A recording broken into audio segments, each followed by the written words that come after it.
ನನ್ನ ಪ್ರಿಯ ಭಕ್ತರೇ, ಕ್ರಿಸ್ತನು ನಮ್ಮೊಂದಿಗಿರಲಿ. ಕರ್ತನ ಧ್ವನಿಯು ಸ್ತುತಿಸಲ್ಪಡಲಿ. ನಾನು ಅರುಣ್ ಎಸ್ ಮಡ್ಕಿ. ನಿಮ್ಮೆಲ್ಲರಿಗೂ ನಮಸ್ಕಾರಗಳು. ಇಂದು ಆಗಸ್ಟ್ 26ನೇ ದಿನದಂದು 2025ನೇ ವರ್ಷದ 8ನೇ ತಿಂಗಳು.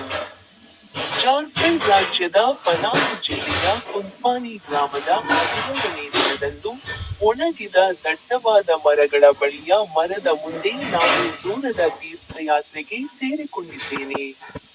ಬೈಬಲ್ನಿಂದ ಅವರ ಒಂದು ವಚನದ ಬಗ್ಗೆ ಮಾತನಾಡಿ. ಕೀರ್ತನೆ 119. ಪದ್ಯ ಸಂಖ್ಯೆ 95. ದುಷ್ಟರು ನನ್ನನ್ನು ನಾಶ ಮಾಡಲು ನನಗಾಗಿ ಕಾಯುತ್ತಿದ್ದಾರೆ.